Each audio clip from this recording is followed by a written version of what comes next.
Hello, this is Graham, and in this video we're going to look at the nature of the therapeutic relationship within psychodynamic counselling. From a number of studies, we know that the strength of the therapeutic relationship is a significant determinant of any counselling intervention. This is as true of psychodynamic counselling as any other modality. So I'm going to explore the essence of the therapeutic relationship, its fundamental importance, and how it distinguishes psychodynamic counselling from other therapeutic approaches. We'll look at the unique dynamics between therapist and client, which are built on trust, empathy, and mutual understanding, and how these dynamics underpin the therapeutic journey. Finally, we'll consider how the quality of this relationship directly influences the success of treatment. The therapeutic relationship is the bedrock on which psychodynamic counseling is based.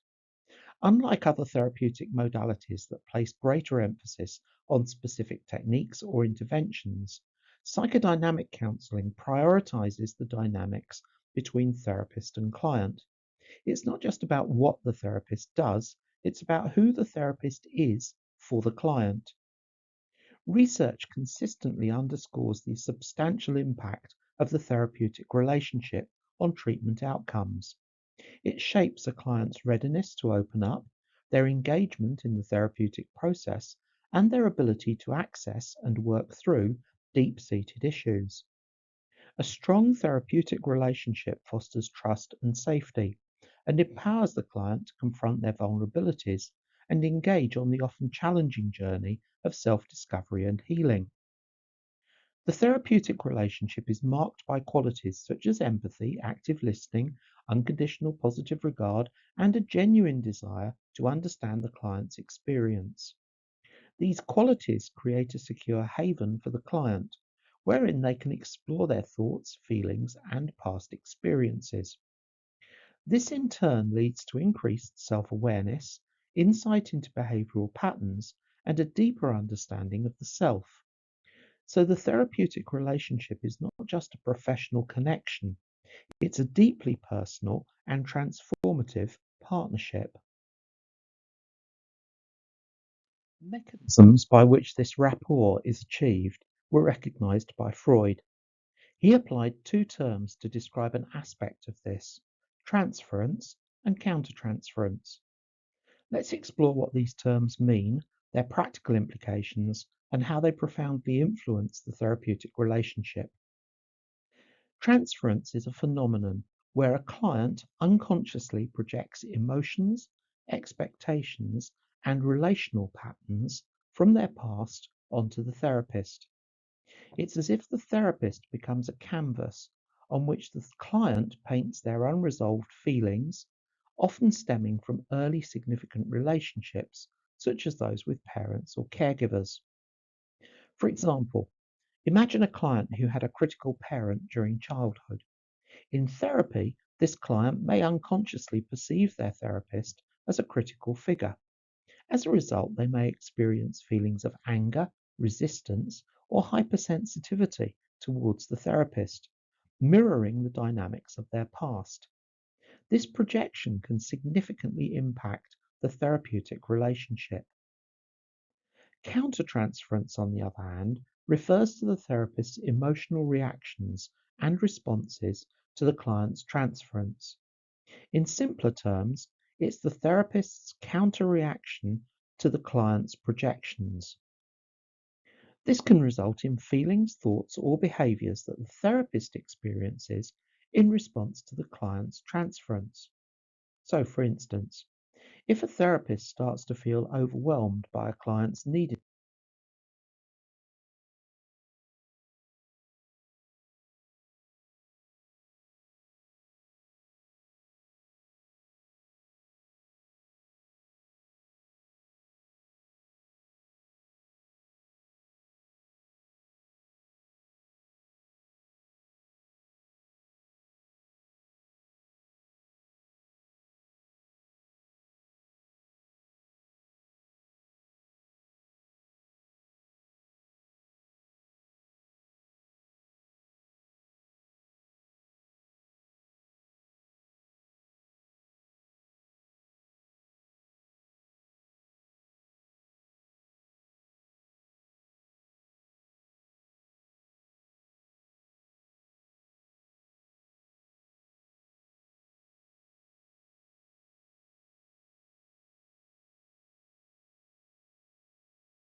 We think of the day-to-day relationship with the client as a working alliance.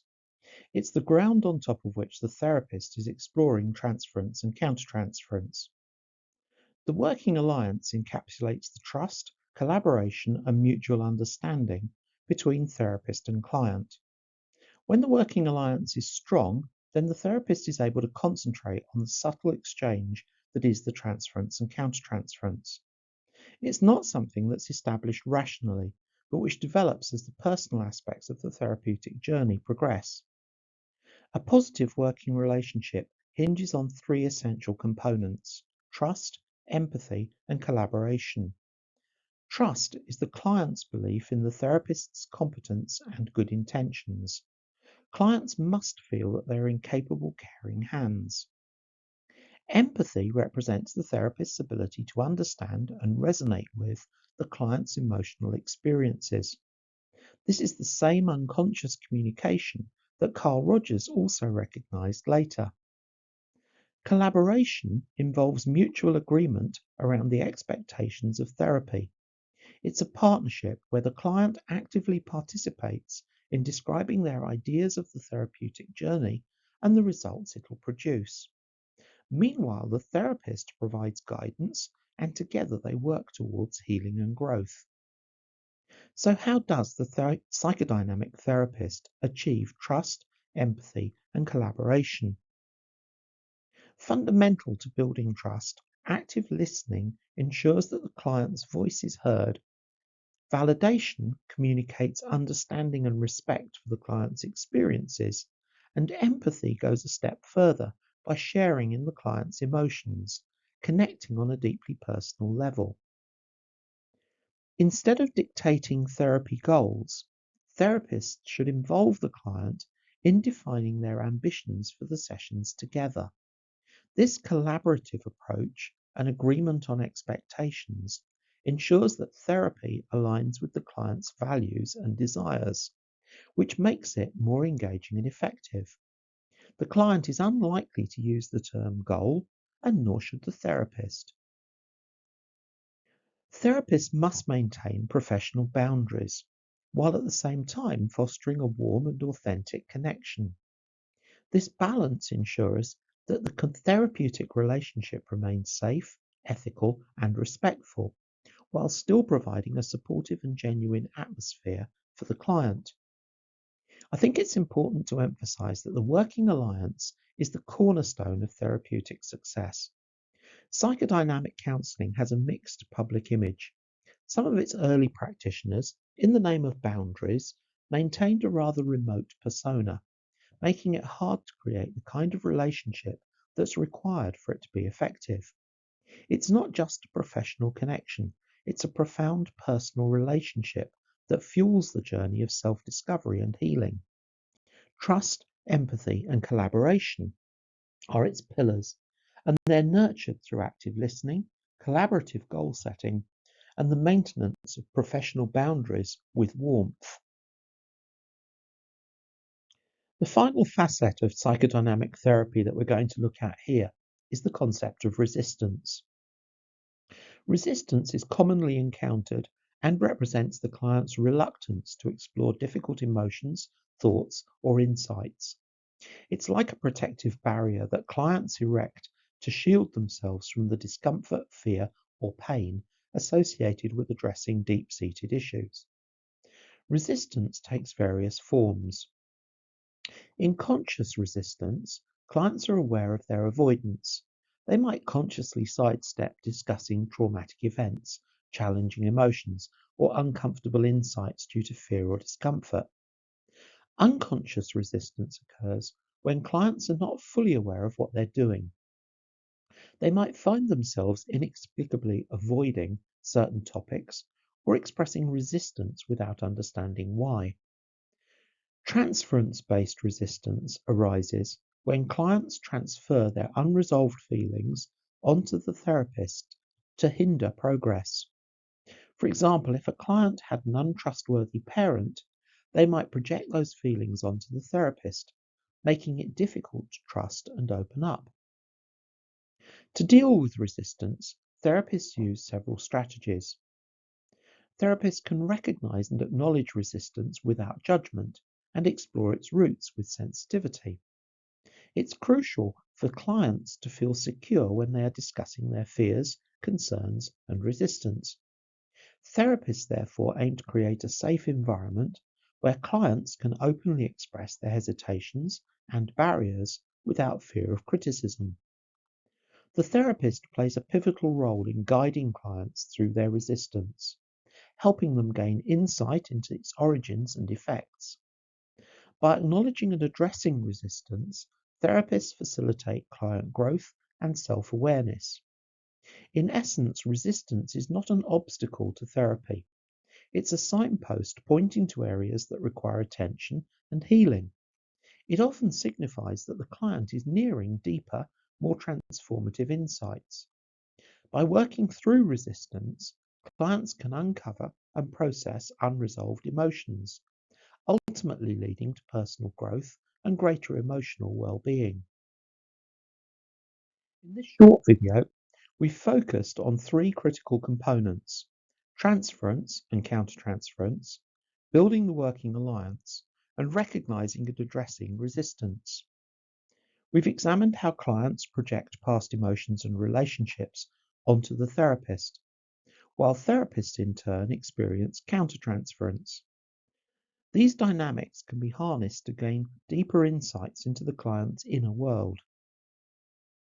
We emphasize the significance of trust, empathy, and collaboration in creating a strong working alliance. These elements have to be in place for healing and personal growth. We've discussed resistance as a common aspect of therapy, highlighting how some strategies that therapists use to recognize and address it can be applied sensitively. Resistance is a valuable signal that the client is probably approaching deeper insights. Applying these principles in clinical practice is both an art and a science. It requires continuous self-reflection and professional development. Engaging in ongoing learning, supervision, and self-awareness is crucial to becoming more effective and attuned therapists. It's an evolving journey where every client interaction offers new opportunities for growth and insight. So in closing, let's remember that psychodynamic therapy is not just a treatment modality. It's a profound transformative journey. Through the therapeutic relationship, clients rediscover themselves, heal their wounds, and encourage stronger and more resilient thoughts and patterns of behavior. As therapists, it's our privilege and responsibility to guide them on this path. Thank you for watching. Your feedback is always welcome, as are ideas for future courses, classes, or videos.